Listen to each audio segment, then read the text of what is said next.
Polish the silvers, dress up in your Sunday best, and raise those pinkies, old chaps. We are going back to Downton. We find the residents of Downton Abbey in a brand new misadventure after Lady Violet inherits a villa in the south of France from a former lover, and Mary needs to take care of their home as a film production aims to shoot their next picture in Downton Abbey. But before I properly start with my review for Downton Abbey, A New Era, I want you to let me know your thoughts about it in the comments below. Your thoughts on this film, your thoughts on the first film, your thoughts on the show. Let's chat about it all down there in the comments. I also want to give a big shout out to Universal Pictures UK for granting me a chance to watch this one early. And if you like movies and TV, this is the place to be. Consider clicking that subscribe button so you don't miss any future conversation on your favorite movies and TV. This was originally a show that I got into in preparation for that original film in 2019. I didn't even finish the show before watching the film, and I was plenty fine watching that. Even my housemate, who had never seen a single episode of it, she was perfectly fine. And I say all that because this brand new film, A New Era, feels like the finale. Doesn't feel like just a follow-up to that original film. It's a finale concluding all the stories, all the arcs of all the characters that we've been following for 6 seasons and the movie. And it feels like puts everyone and everything into a perfect, nice little place to send them off into their futures. Whether that be old favorites like Mary, Lady Violet, Robert, all the characters that you know and love, they're here, they're the same people, and it's just lovely to spend time with them again. And everyone does a great job. Obviously, this is a very handsome production with 2 exuberant, gorgeous looking locations. But like the show itself, the charm of this is seeing these rich people that live exuberant lives going through relatable issues, going through love, through loss, through chasing their dreams, to just dreaming of a better life for themselves, and seeing that charm and that bounce back and forth between pairings that we know and love, like Robert and Cora, like Mary and Carson. Such an underrated relationship, if you ask me, that I always love to see more of.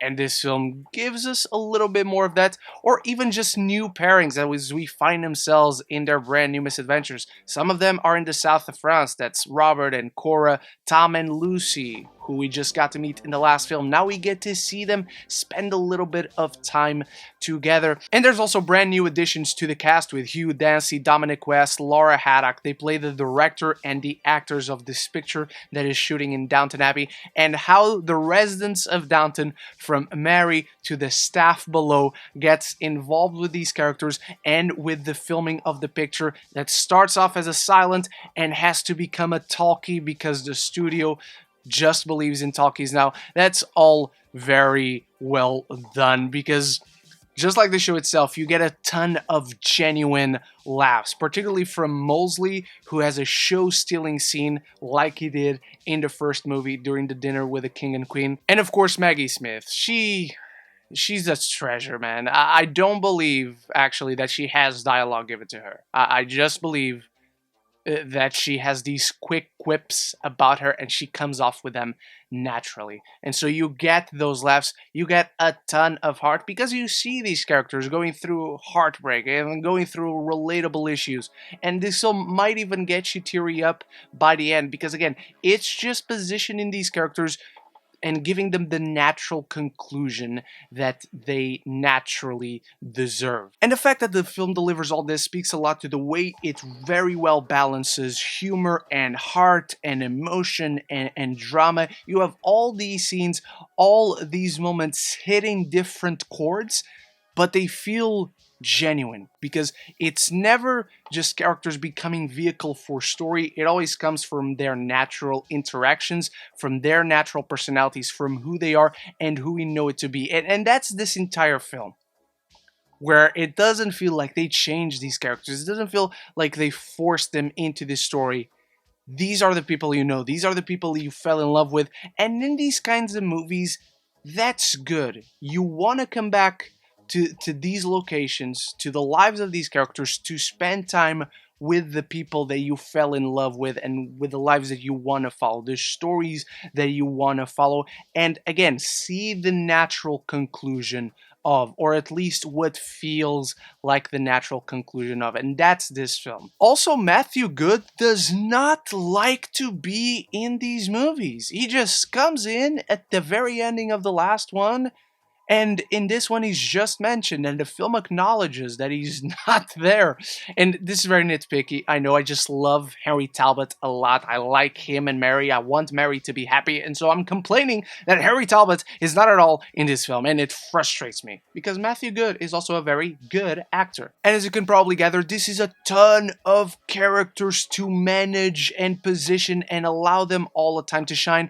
And while each of them get their moment in the spotlight, whether that be to tug at your heartstrings, to laugh with them, to just smile, to be in this comforting place, to be back with these characters. It's naturally a lot to do in a 2-hour runtime, to set up, build, and payoff. And so it feels like a lot of it is microwaved arcs, like you get one scene to set up, you get one scene to build, you get one scene to pay it off. It feels like too little of a lot of good things. So you get these moments, but they don't feel like they organically are allowed to breathe.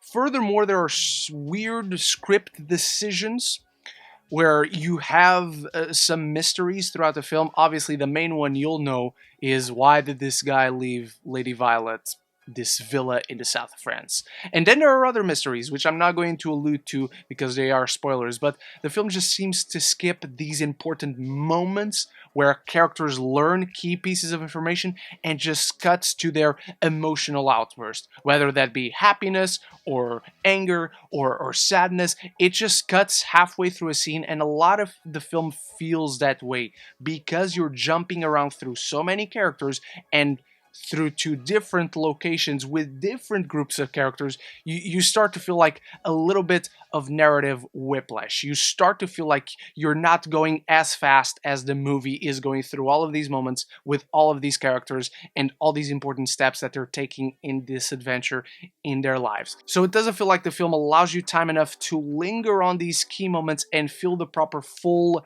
impact of these key developments. So while light and breezy, Downton Abbey: A New Era feels like a welcome back home with genuine laughs and a ton of heart. You're back with old friends, just on a brand new adventure. It doesn't reinvent the wheel, but in this case, you don't want to. And of course, Maggie Smith, as always, the show stealer.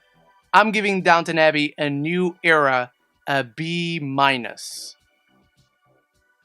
And so those are my thoughts on Downton Abbey: A New Era. Let me know what you thought of it in the comments below. If you've seen it, if you've seen the film, the show, let's talk about all that down there. Thank you so much for watching. Thank you once more to Universal Pictures UK for granting me a chance to watch this one early.